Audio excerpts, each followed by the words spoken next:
welcome to episode 230 of the Clean Energy Show. I'm Brian Stockton. And I'm James Whittingham. This week, General Motors EVs now have access to the Tesla Supercharger network, thus doubling the number of fast charger options in North America. I'll be keeping close tabs on GM's CEO Mary Barrett as he or she starts retweeting pro-Nazi memes as a result. Interesting. Australia has so much rooftop solar they need a kill switch to turn it off when there's too much power on the grid. Or they could just borrow James's tanning bed and use all that energy while getting a nice, healthy glow.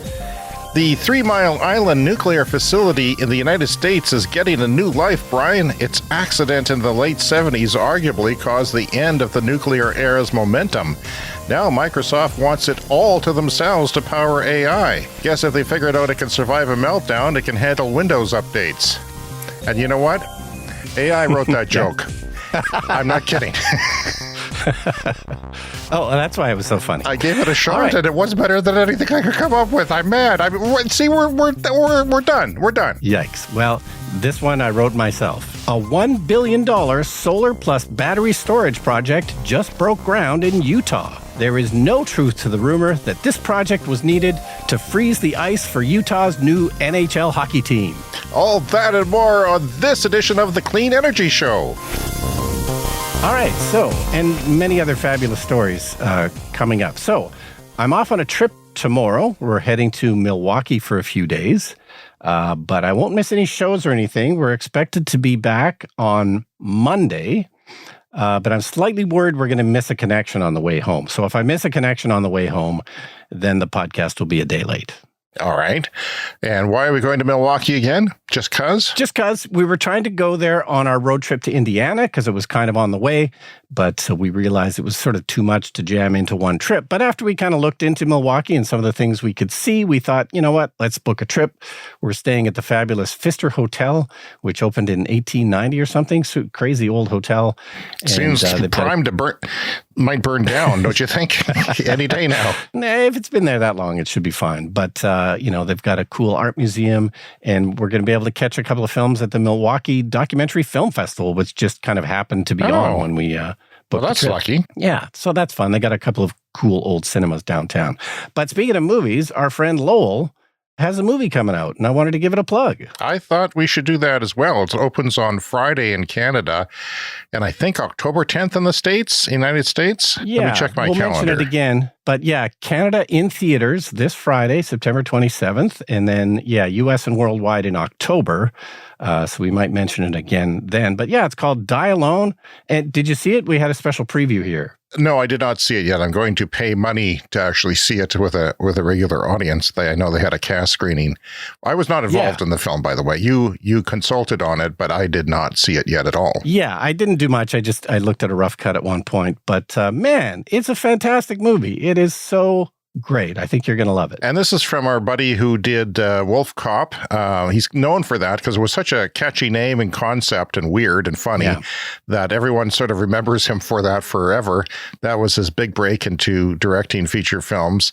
He actually won a contest to do that, which we sort of worked on to help him jump through all those hoops. But yeah, they picked that, and he's directed many feature films since then. He's one of these days, he's got 2 feature films coming out this year. One of these days, he's going to be like the most prolific Canadian director there is with number of films, because Canadian directors, unless they go to Hollywood, even if they do, it seems to slow down because, it takes even famous directors take like 10 years to get a film out because they have to get funding together. And so he has 2 films coming out this year.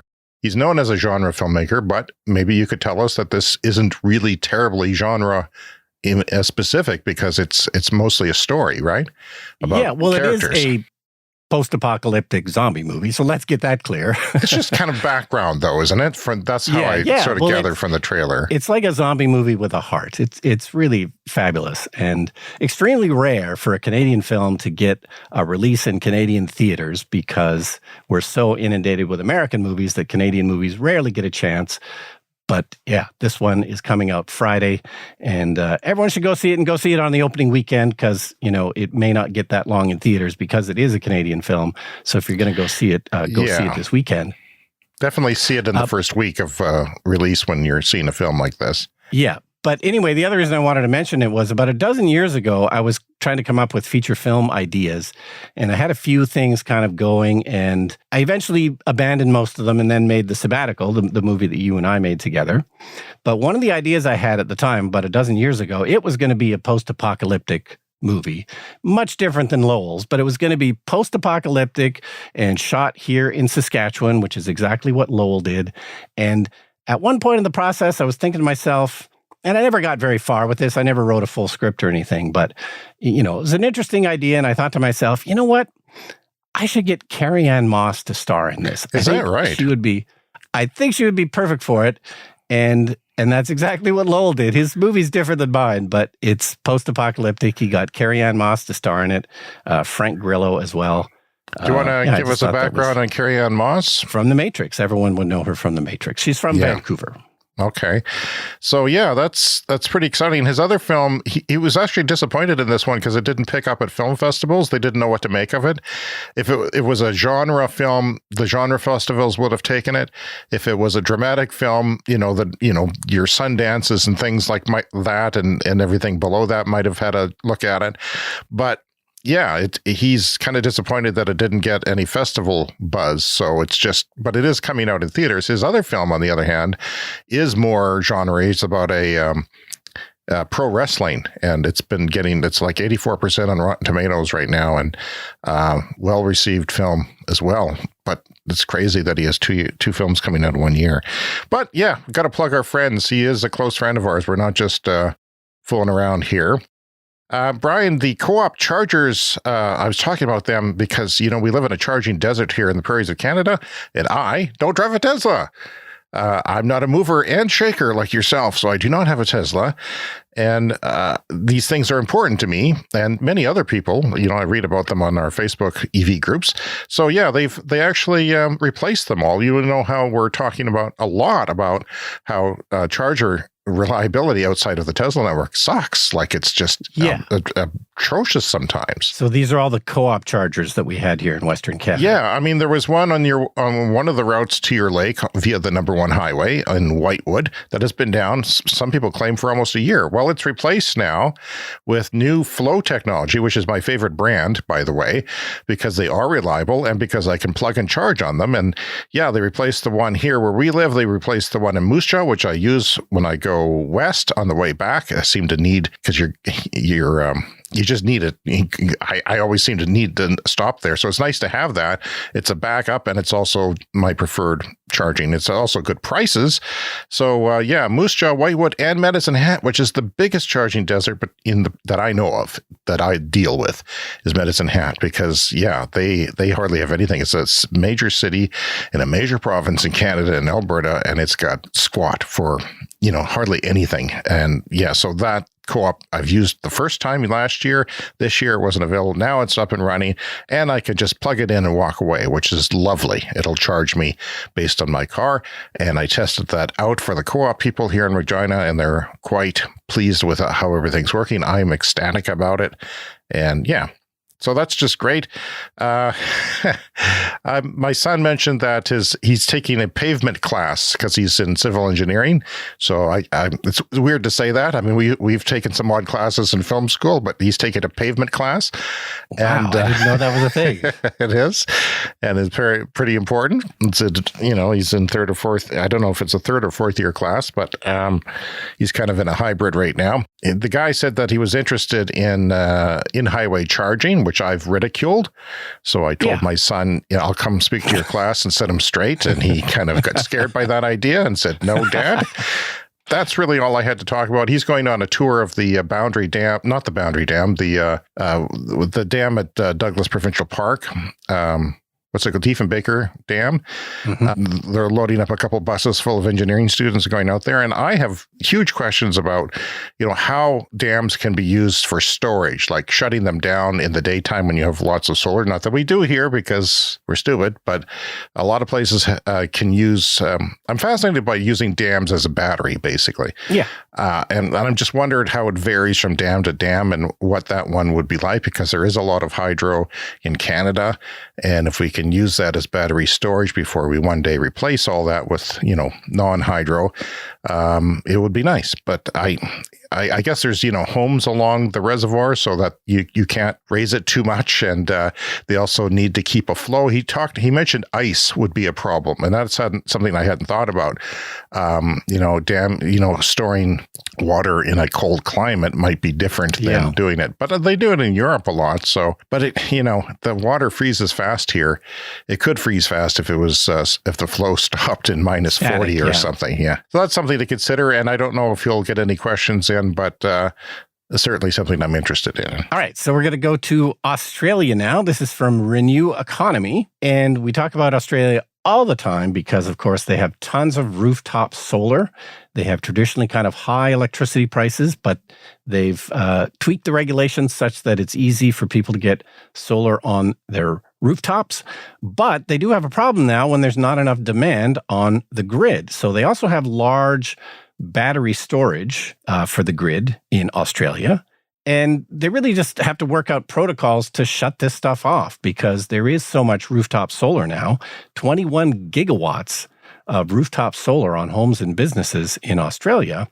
And so you just run into situations where super sunny day, you may have too much power on the grid.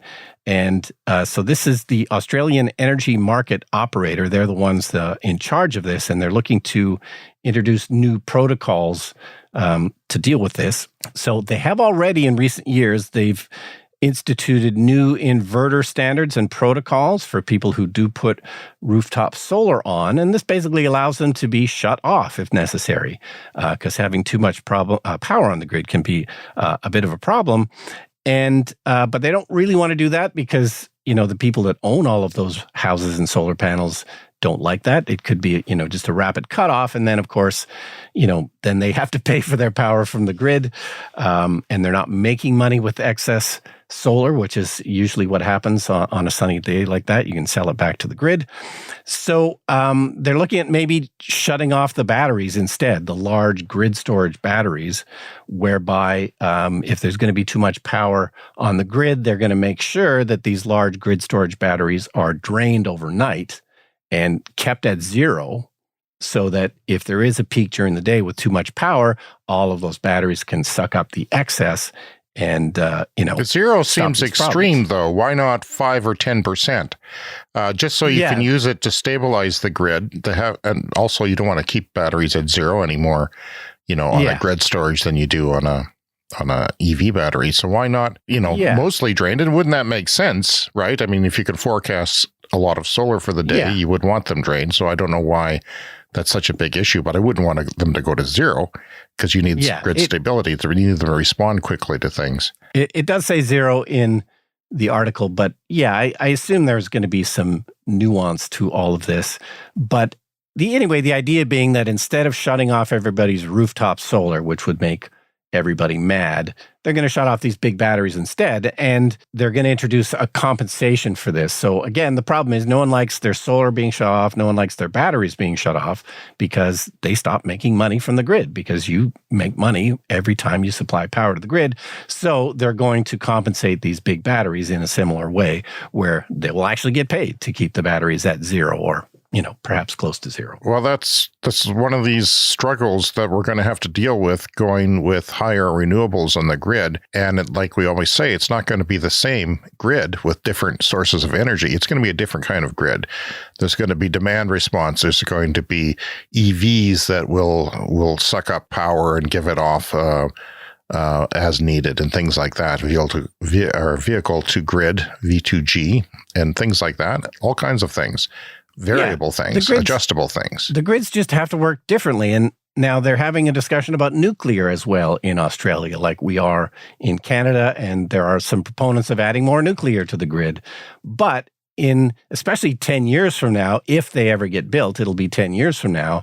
And just imagine how much solar is going to be on the grid by then, because it's still growing. Then you got to turn the nuclear off, Brian. And you got to turn the nuclear off. That's a bigger deal than turning off a battery, Because if the nuclear is not pumping out at 90% capacity, then the cost of it goes up even higher, and it's already high. It's already non-competitive. So that's going to be a tricky situation. And there's going to be some growing pains. We can see that. But you know what? I think most of it will be figured out in the next 8 years, something like that. Yeah, it's not a thing that happens overnight. We have time to solve these problems.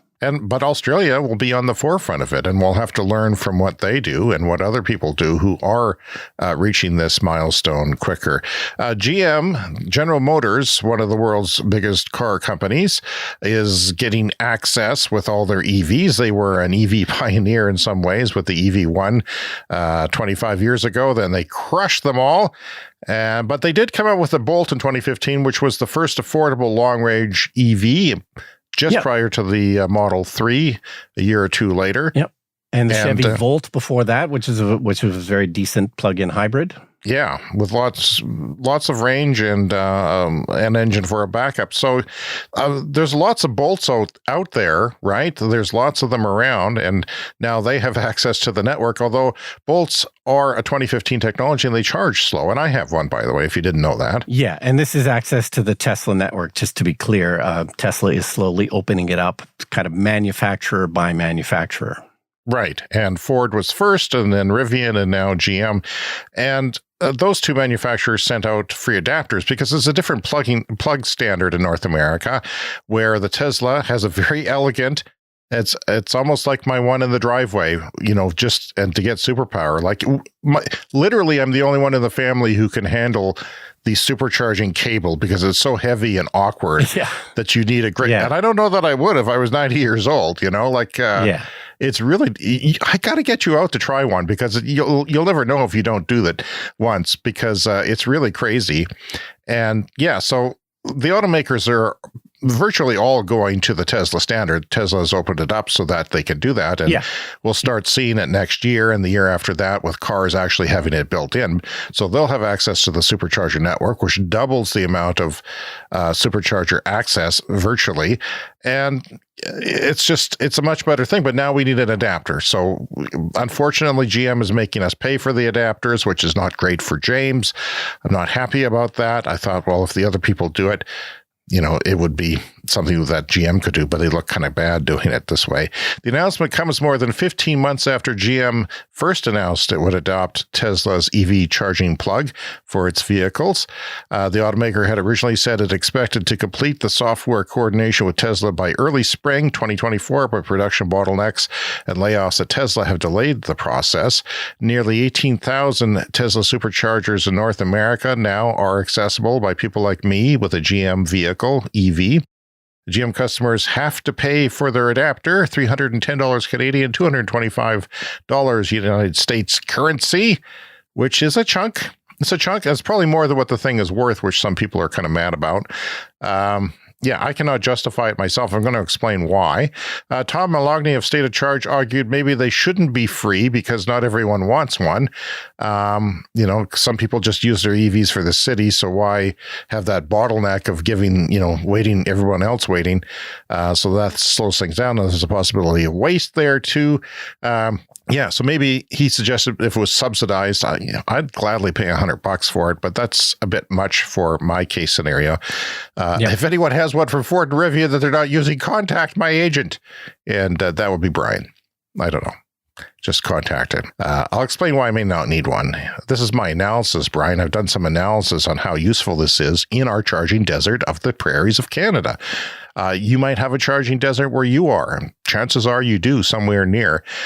With us, the faster charging availability that we have of non-Tesla networks are often broken. In fact, we did an analysis that 9 out of 10 of them were broken or in questionable repair. Sometimes they work, but they only give out a little bit of juice, a tenth of what they can give out, supposedly.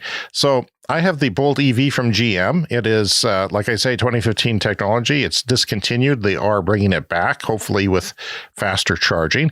But mine only does 55 kilowatts. So if I wanted to charge my car from 0 to 100 at one of these superchargers, so it would probably take like 2 hours. If I went from 0 to 80%, it would probably take about an hour and 50 minutes, which is a long time. But usually I spend around 50 minutes to an hour charging a major charge when I'm on a road trip, by the way. So I'm never empty and I'm never necessarily going to fill it further than I need. So I did an analysis with about a route planner without live weather. No, I did use live weather because I still have access to that account. So it does have live weather. It's cool here now and windy when I did this test yesterday. Okay, so that adds a little bit of challenge to it. So it's kind of like consider it, not ideal, but not really unideal, kind of somewhere in the middle. And basically, if I use the Tesla network to Calgary, it would be the same as if I didn't, Brian. So it would be exactly the same because my vehicle charges slowly. So the advantage comes when you have a faster charging EV, which is basically everyone else. Some of them charge a lot faster than others. Some are like 3 times the peak of me. Sometimes they are 5 times like yourself. Like the peak charging rate is about 250 instead of 150 or 50 in my case. So Tom Milani did test the Bolt on the network, and it charges the same as anywhere else. It peaks at 54, has the same sort of charging curve. Nothing is different on the Tesla network. There's no risk of the adapter getting hot because it can handle a lot more than what the Bolt does. So, with the Tesla version 3 superchargers, they are about 250. Is that right? Something like that? Yeah, 255 is the most I've gotten. And CCS, that's the other version that's not Tesla with the big awkward adapters. They are usually 50, 100, and 150, and sometimes 350 at Petro-Canada here, which is a gas station company, and Electrify Canada / Electrify America, which go to 350. But there's not those Electrify Canada stations outside my city. They're basically not along the highway. They're in the cities right now, and it would be nice if they weren't. So in the country, in the small cities, the small towns, you got to charge with other places. So the place that I could use it the most would be on the road to Saskatoon, where my son goes to school, and it's a common city to go to here. That's a V2 supercharger that I'm told, and it is sure enough not showing up on as a viable charger for my GM vehicle in the Tesla app. And by the way, GM wants you to use the GM app, which is clunky and stupid and idiotic at best. It is many of these apps are dumb, and that's why Tesla has an advantage. But you can use the Tesla app. If you make an account with Tesla, you don't have to have a Tesla. I have an account with Tesla, and I added my credit card info to them, and you can easily just charge, and it's faster. It takes 4 seconds with a Tesla, 6 seconds, yeah. And it's like 26 seconds with a GM. So why would you do it? That just GM gets a cut, or they don't have to, you don't have to worry about you looking at another automaker's brand name while you're doing it. But definitely, if you're out there and you have a GM vehicle, use the Tesla app if you don't already know that. So I tested out the Mustang Mach-E, which is a very common car from Ford. I did the long-range version. This is my day trip from here to Calgary that I always use as a test through the charging desert. It was 54 minutes of charging if you use the Supercharger network, and over an hour longer, though, if you had to use the other network. That is what is currently online at this moment in time. It would take an hour longer, or basically twice as long charging. So that is really significant. Doesn't do anything for me in my Bolt, but for most cars like the Mach-E, it is a huge advantage, Brian, and you have to pay a lot more on the Tesla network, but I'm guessing that people would rather spend 54 minutes instead of an hour and 54 minutes charging if they had that option. Now, the Hyundai Ioniq 5, I have a friend who has one of those. It is the rear-wheel drive long range that I tested. It was 39 minutes using the Supercharger network and an hour and 16 minutes not using it. That's 37 minutes longer, also twice as long. By the way, Hyundai does not have access to the Supercharger network yet, but the app is letting you test that out to see how it would be in advance. The Ford F-150 Lightning extended range pickup truck, I don't think that's quite the longest range that I tested out. It was an hour and 12 minutes on the Supercharger network and an hour and 55 without it. So not as extreme, but still significant enough to make a huge difference. The Rivian R1T was 22 minutes on the Tesla network. It charges much faster than the Ford, more efficient than the Ford, and an hour and 17. If the Petro-Canada chargers are broken, which they usually are, it would be 22 minutes to an hour, like an hour longer, like significantly longer. Many, many, many times longer. And I've got a link to the State of Charge video that Tom Maloney did on the network. He got early access by GM, and there was some false information out there. If you have a Bolt EV, you do not need to take it to the dealership for a software update. There was a miscommunication by GM. There was some question about 19 and 20 models, but apparently everyone out there who's testing it says no problem. So it seems like no Bolt needs a software update. And I just wanted to mention that. So you probably won't take a road trip until next summer. So I imagine what you'll have to do is, again, take a look at the charging desert and see how much it's improved, because peace of mind would be the reason for you to get absolutely the adapter if, it still looks like the non-Tesla chargers look kind of dodgy next summer. If I had my druthers and I had a fat bank account, I would definitely get an adapter right away, and I would use it as a backup, but I wouldn't use it anyway because it doesn't charge faster for me, and it costs twice as much or 50% more or something like that. So there'd be no incentive for me to do that because of the cost. And yeah, let's dip into the mailbag now. This is from Paul. A couple of weeks ago, James had mentioned or asked why we can't get those cheap Chinese EVs. I concurred with that, but I just read the following article from Reuters, and all I could think of was a horrifying sci-fi that could be very well become reality. By the way, love the show. Thank you. Thank you for writing in. We appreciate everyone who writes in. He says this article, Brian Biden is floating the idea of banning Chinese software in vehicles. I'm going to give you some thoughts before I get your opinion on it, though. China, I think, would argue that we're a bunch of racists who don't want their country to do well. They are now kind of becoming the world leader, the superpower of record, especially when it comes to technology. We've been sending our vehicles out with our software to them for decades, and, we haven't spied on them with our software, although software is certainly becoming different. I think Biden worries that, all the self-driving tech in cars now, that China could monitor where these vehicles are going. We'll also have connected cars with cellular. Yeah. That's a possible thing, and they are a adversary, I guess. They would argue that we're making them an adversary and we're just scared of them. But it is a concern when someone in the country does that. But America is usually the country that has been doing that forever, and we just sort of live with it. And now we're not really wanting to live it when someone else takes over that role. I worry about Tesla robotaxis one day being run by Musk. I've mentioned this on a show. You've disagreed, but I think he could have a dispute with the government or something. He's a child man now, impulsive. He could shut down the network or threaten to shut it down for a day or something like that, just to get his way, or it would cause absolute economic chaos in North America if that happened. And maybe we shouldn't be reliant on someone in China doing that either.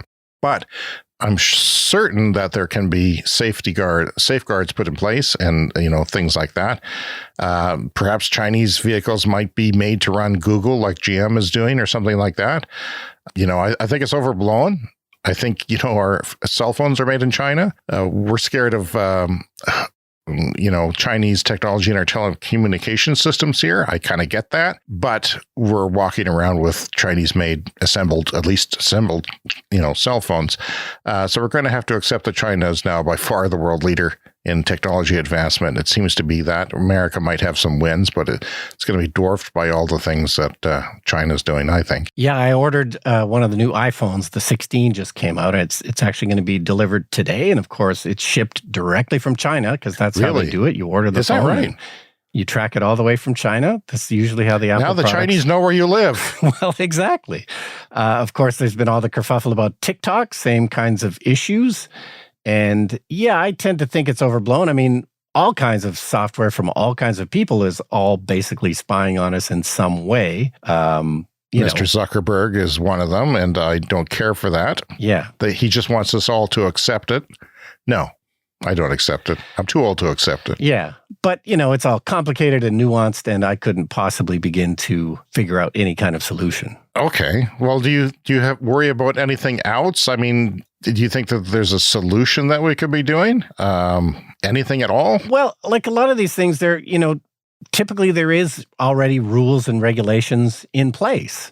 So, if some foreign power is spying on us through our phones, there's probably already a mechanism in place to deal with it. It's a matter of figuring it out who's doing it and enforcing it. This stuff's we've been inundated with technology for decades now, and it's going to take a few more decades for everything to kind of shake out and figure out how we deal with this. The laws often fall behind the technology. The technology comes first, and then, once we've had it for a while, then we figure out how to deal with it in a legal sense. Right. Well, there was some reports that Chinese vehicles would still be cheaper if they were sold in North America with the 100% tariffs that Canada and the United States has placed on them. The cheapest one, would still be cheaper than everything in North America. Yeah, all right. Well, next week we are very excited to be launching our Patreon program for our listeners. This is a way that you can support us financially and get something in return.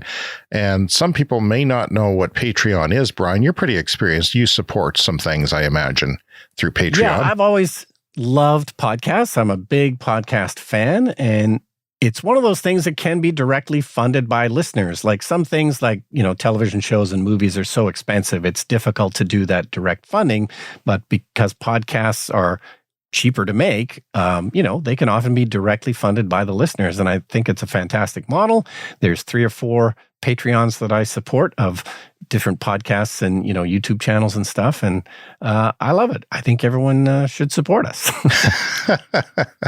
It would be nice if people got behind it. It's, I think the way we have it set up, you can start from $2.50 a month American. And by the time you get to $5 a month, you get some serious perks. Like we're going to offer a bonus episode every month. And it may not necessarily be about clean energy. It could be about, toilet plunging or something. I don't know. But our first episode is probably going to be us taking your Tesla for a full self-driving beta test to see how it's doing. And it'll be a lot more informal, but we will have a bonus episode a month for our Patreon members of certain levels. And there'll be a Discord, which my daughter is a Discord expert. She has a volunteer position with the California gaming company, and she spends more hours than I care to visualize on Discord. So she is a Discord expert. She set that up for us, and she will be an administrator, and sometimes we'll be on there and we'll respond to messages, and it'll be new to us, but we will have a Discord advantage for you if you, part of the community. Yeah, I do know what Discord is in spite of my advanced age. And I've been on it a couple of times, and I think, I would try to make an appearance on there, depending on how. I'm just worried that, it'll be crickets in there. That, well, it probably will be from time to time, but if you want, you can certainly do that. And supporting us supports, getting good information out about climate change and the solutions to climate change. And we hope you find that that's important. But nothing is going to change if you don't support the show. We don't want to take anything away from you. We're just going to give extra things to people who do support. And a lot of people have supported us through PayPal, whether it's like $2 a month or lump sum donations of like $100 or $200. People will sometimes get generous, and it's a huge help. You are a Playboy jet setter, so I'm the person who's going to, who needs the money, who needs to fix the siding on his house, who needs to justify this to my family, the amount of work that I put into this. So it helps. Every dollar helps. And it makes a bigger a splash than you think it does with me. Like it's huge. Like any donation at all to the show is huge for me. It helps me a lot. I've got a fund going for my car. It needs some suspension work on my Nissan Leaf. Let alone the heater, but that's not going to be solved with a Patreon. So everything really helps. Yeah, and none of the money goes to me because I'm good, but James does, 99% of the work on the podcast of doing all the editing, which is really that's where the hours happen, and James does all of that, and he deserves to get paid for it. Well, that's very kind of you. I also do the lightning round, and I have worked full-time on the show and beyond. Like, it is potentially a full-time job because of the promotion of it, putting clips out there on different platforms. By the way, our full podcast is now on TikTok, Instagram, wow, and YouTube. And is that because we want to spy on everybody? Yes. The Chinese government is, if only they would fund us. It seems like half of our stories about China now. I know a lot of people are probably sensing that, but yeah, that is where the advancements are coming from. So that's what we cover. Politics aside, it seems like a good thing for the world, especially, there's a story at the end of the show today that's going to, be mind-blowing about the result of what China is doing. And of course, we love to hear from our listeners. We love to hear your letters, cleanenergyshow@gmail.com. You can still get back to us about Patreon. Is $2.50 too much as a starting tier? Patreon doesn't think so, but I see other podcasts with $1 a month or something like that. So maybe if you have any opinions on that, you can also leave us a voicemail online at speakpipe.com/cleanenergyshow. And like I said, there's a PayPal link. You can always do that. It's always going to be there for you if you want to use that. Not everybody does, but some people don't mind. Okay, from Electrek, 3,000 charging stations headed for Pakistan. So this is from a Chinese investor group, ADM, and they've reached an agreement with Pakistan and 2 local companies to set up 3,000 charging stations for electric vehicles across India. And, this is going to be quite a big deal. So $90 million US is what they're looking at for this so far. This ADM group, they're also hoping to eventually manufacture electric cars in Pakistan. So this is, one of the India and Pakistan, one of the next frontiers for electric vehicles. So that's still not clear what's going to happen with that. But BYD has already announced that they're planning to set up shop and make electric cars in Pakistan and hope to be operational by 2026. And hopefully these charging stations would be available once this all actually happens. That's exciting news. Pakistan is really taking off. It's the third largest importer of solar panels, and they're doing this very quietly because the grid has become very expensive there. It is another one of these places with a lot of 2- and 3-wheel transportation. So it's very exciting that they would, suddenly get 3,000 chargers added to Pakistan, and hopefully they can decarbonize too. And take advantage. And you know what? Climate change is on people's minds there because of the deadly floods they had a couple of years ago. So that has a little bit to do with it as well. And also very costly to the economy. And severe heat waves as well that have been very deadly. All right, Brian, Microsoft is restarting 3 Mile Island nuclear reactor. You and I are old enough to remember 3 Mile Island. I had to check the date and see if this was an April Fool's story that you were sticking in the show here. But no, this is real. You hadn't heard about this? This is no, I hadn't. This is big news. This is an actual thing, and it has to do with AI, something we've mentioned before, that there's anticipated huge power demands for AI. I use AI a lot in my podcasting. It is very useful to me. It even writes jokes when I can't. So, and by the way, I laughed pretty hard at that joke because I was so surprised. But then I tried to get it to write a joke for the other thing to see if it could improve it. It couldn't. This is your idea, adding jokes to the top of our show. And sometimes the topics we cover are not humor worthy, but so it can be challenging. Anyway, it's a $1.6 billion investment by Constellation, and Microsoft is the off-taker, so they're going to be basically a power purchase agreement, a 20-year deal to buy power from the 3 Mile Island reactor, which was shunted, by the way, a couple of years ago. It was retired. It was 40 years old, and the meltdown, I think, did that shut down one of the reactors permanently? I can't remember. I can't remember, but that was, back in the 70s. So a long time ago. I was probably 13, 14 years old at the time. The plant was the site of the worst nuclear accident in U.S. history in 1979, but the reactor being restarted is separate from that reactor and safe. So just one of the, I think, 2 reactors that were there, I assume. The deal will help Microsoft power its growing data centers, which need a lot of energy for artificial intelligence. And Constellation Energy, the plant owner, will invest $1.6 billion to upgrade the facility to keep it going for another 20 years, at least until 2054. So that's 30 years, isn't it? 30 years from now? Okay, it makes sense, more sense 30 years, it makes more sense than 20 years. Opening the plant could create 3,400 jobs. It's amazing how much, nuclear just doesn't sit there in a field and generate it. It requires a lot of people. And 800, well, I guess these are probably temporary jobs to upgrade it, but 800 megawatts of clean energy to the power grid will be added, which is the low end of a nuclear reactor. Microsoft says this move is important for reducing carbon emissions and helping with climate change.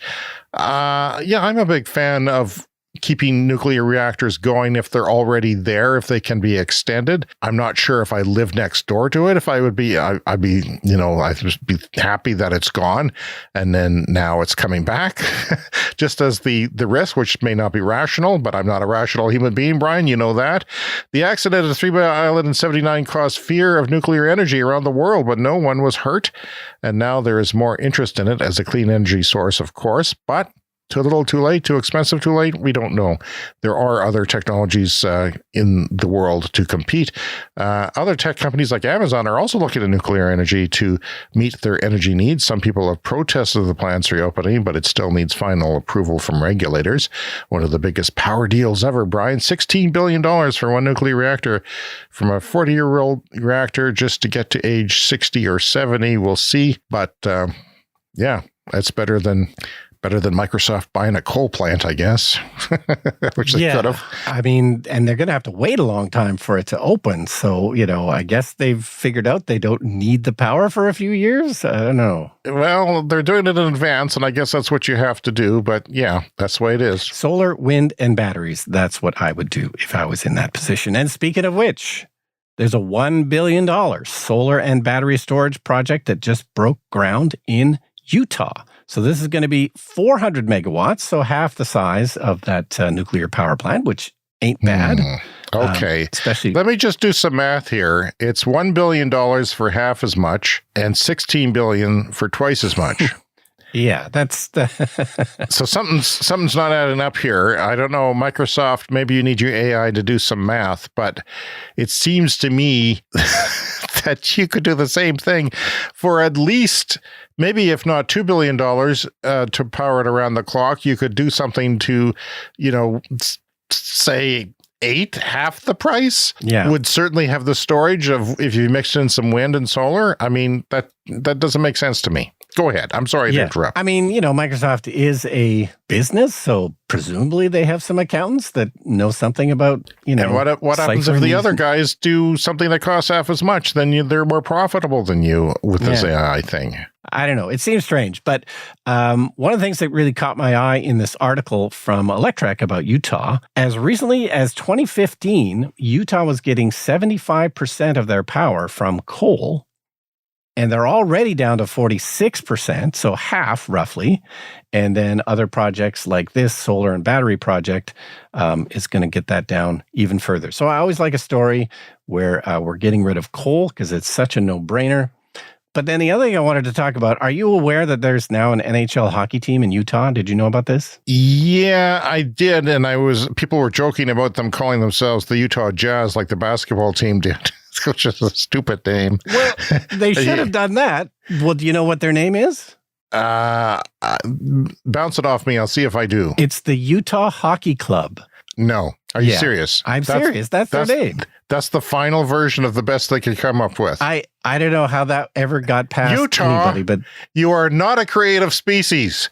Come on. You could have had a contest to come up with something better than Hockey Club. That sounds like an interim name. I always thought Utah Jazz was a weird name. And by the way, John Stockton played for the Utah Jazz, famous basketball player, and probably distant relative of mine. But could be. But yeah, I always thought Utah Jazz, well, that's a weird name. I didn't love it, but that's a million times better than the Utah Hockey Club. Yeah, it's just making the Utah Jazz thing seem like a good idea now. Okay. So, go figure. All right. Well, the Utah Hockey Club. I can't get over that. Let's get on. It's time for the Lightning Round. Lightning Round is a fast-paced look at the latest headlines in climate, clean energy, and transportation. After China smashed solar and wind addition records for 2023, a key question would be, can China match that pace in 2024? Most people said no. Not a chance. Well, China is beating it in 2024. It's beating its torrid 2023 pace for adding solar and wind. China additions are up, not just a bit, not just a tick, but 27% over last year, which was crazy last year, and it's 27% more this year. That is through August and includes wind, which is 9% up. So good for them. Solar, though, still king. Decommissioning the UK's nuclear reactors will take 130 billion British pounds, and includes storied waste for hundreds of years. That price, 132 billion. I don't think we do the total accounting on some people say it's overblown, the storage costs, but you have to, I don't know. China's carbon market to cover steel, aluminum, and cement in 2024. If you're in the UK, it's aluminium. Aluminium. Say it for me, Brian. Aluminium. How do they say it? Yes. There. I did. We're now bilingual this show. We talked about batteries lasting for decades on the last show. There is a big advantage to that with EVs. Why? Because increasing the life expectancy of batteries, even if they do currently apparently outlast the how long the vehicle lasts. Well, if you use those batteries more for vehicle to grid, then it's not a problem. People worry, well, if I charge my house and store up solar in my driveway on the weekend and with my car there and discharge it to the grid, selling it to the grid, I might make a little bit of money, but my battery will degrade. Well, if it outlasts the car, that's not a problem because you can use it. So the better batteries are going to make that even more viable now. And let's get to a CES fast fact. If you build a new nuclear reactor in Connecticut, it will now legally be classified as renewable energy. Your thoughts? Any thoughts? Well, I guess that's technically not correct because uranium is not an infinite resource, but it is a lower carbon source. So I assume that they made this rule change to help further non-fossil sources. So, maybe it's all right. Oh, let's have a bonus fast fact. 4 out of every 10 acres of corn in the United States is used to feed traffic. That's right. It goes into gasoline. And it's a really inefficient solar energy, corn ethanol. And so what percent of U.S. transportation is powered by this mighty corn ethanol that occupies 30 million acres of the entire U.S.? That's 1.24% of all U.S. land area is occupied by corn ethanol. 4% of transportation, it powers 4%. The CEO of the world's largest battery maker, CATL, has a PhD, Brian. It seems weird because Musk, I'm getting the two confused now. Musk dropped out of university and now he's kooky. He's believing in conspiracy theories. So maybe an education is important. Anyway, he seems completely reasonable and sane. This is something that someone pointed out, one of our listeners on Twitter. Musk, several, you know what? CATL has, I was talking about how 21,000 battery researchers working around the clock, and this is how they are advancing their battery tech. Well, in this interview that was shown to me, it's actually hundreds of them have PhDs. These aren't just people working in a lab. These are actually doctorate people in battery chemistry and things like that. So thank you, Honesty 2022, for sending that. And I've linked the video that he wanted me to watch in the show notes, I hope, as long as AI puts it in there for me.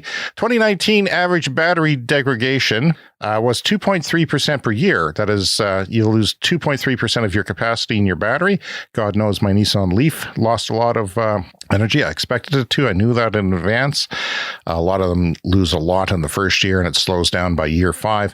But 2024 battery degradation 5 years later is only 1.8%. And the degradation factor declined by 22%.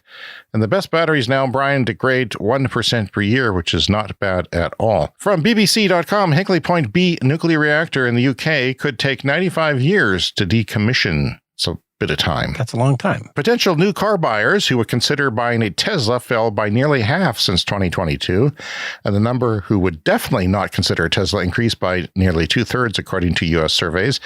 They're destroying their leases and walking away, says the Hollywood Reporter. This is a publication I don't think we've quoted on the show before, but now they've done an article about how people in Hollywood are tearing up their leases and not driving Teslas because of the CEO. The Tesla sales have dropped 25% in the last quarter, according to that article. There is only one utility-scale coal-fired power plant in the world that uses carbon capture technology, and it is where Brian and I live. It is, 2 hours south of us at Boundary Dam. Because we love coal here. You can't get enough of it. The government here yesterday said they were putting $10 million to help diversify the economies down there, but I'm sure they're pretty miserable about it. In rural Saskatchewan, where we live, they don't really believe in climate change at all. It only captures 57% of the plant's carbon capture. It's the only one functioning. It's the only one, and it's a terrible record of 57%. It's never hitting the annual 90% capture target that was set out, and it's over a decade old. But that probably gets it basically roughly to equal to natural gas. Like natural gas, I think, emits about half as much carbon as coal. So at its best, it gets as good as natural gas. But it's not as cheap as natural gas because that carbon capture and sequestration. It is very expensive to install that. Very expensive. run. So Carrier HVAC, that is the maker of furnaces and air conditioning units, home air conditioning, central air conditioning units, will shortly launch new units of heat pumps that operate reliably, 100% capacity down to minus 30. So when you start getting cold on a heat pump, it doesn't operate at 100% capacity. It starts getting off. And they're saying that 100% capacity at minus 30 is pretty remarkable. Heat pump owner Brian Stockton says, I think heat pumps work as much as 300 or 400%. Efficiency when they're working at their best. So at its worst, it's still 100%, and that's pretty good. Yeah.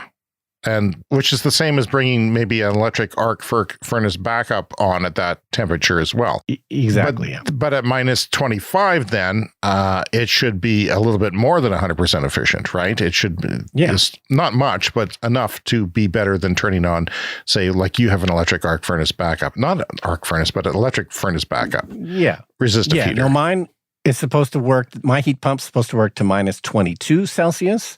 And then below that, there's a 10,000 watt heater. So, where we live, it is more expensive for me to heat with electricity than natural gas.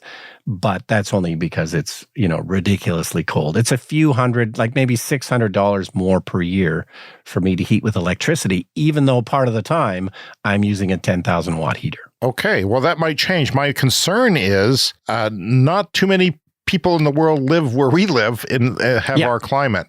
And I've said it before, a lot of the people who are in northern climates, even though they're close to the Arctic, they are tempered by the ocean. We are not. And we get down to minus 30s sometimes and even down to minus 40 occasionally. And we have to be able to compete with it. So my worry is that they're not going to develop EVs. They're not going to have to. But China gets pretty cold too. In the north part of China. So I'm hoping that the battery technology catches up to cold climates, because I'm hearing that in reports out of China in the news that they are improving that. We're definitely an edge case, but I think there's so much development going on in heat pumps and batteries that enough of that will trickle down and have a benefit for these, outside edge cases of ridiculously cold like we are. Okay, so the 600 plus gigawatts of solar in the world that will be added this year has the terawatt hour generation of 150 nuclear plants. So we are adding, basically 600 nuclear reactors at full capacity, but solar doesn't run at full capacity. It's something like 20 to 30%. So the terawatt hour generation, that is the actual output of the solar that is being installed, does compare to 150 nuclear plants this year. Now, there are 60 some plants being built, nuclear plants being built in the world, but they're not going to start operation until 5 or 10 years from now. So basically 600 gigawatts of daytime solar generation equals 150 nuclear reactors of round-the-clock generation. But solar is building the generation output of all those nuclear reactors that I mentioned every 4 months. So yes, there's 60 nuclear plants being built in the world, but solar is equaling that every 4 months. Meanwhile, we have to wait up to 10 years for those nuclear reactors, or even more. Quite remarkable. Brian, the solar story is at some point it's got to peak. It will peak in different parts of the world at different times, but right now it's on fire. And finally this week, 2 major international climate agencies predict global emissions have reached a critical inflection point in 2024. It could be the last year before we begin a decline in worldwide emissions. This is from ABC Australia. Both independent research firm Bloomberg NEF and the International Climate Analytics Institute say it is possible we will see global emissions fall in 2024, and 2023 will have been the peak of global emissions in our sordid history of the planet. We will know if these predictions have come true by the end of the year. Brian, it is quite remarkable, and we will be on that story should that be confirmed. But it's what we're all about. It's good news. We will absolutely keep you posted. All right, that's our show for this week. You can contact us, cleanenergyshow@gmail.com. Around social media, we're Clean Energy Pod. And we have videos of our show on TikTok and YouTube, including some special content. And look forward for special content from the Patreon in the future. And if you're new to the show and you're listening on your podcast app, then we're getting a lot of video viewers now. It's starting to be a thing for us. So, but if you're listening, make sure you subscribe in your favorite podcast app, because we do put out shows every week, and you'll get those shows delivered to you. And we will see you next week. See you next week.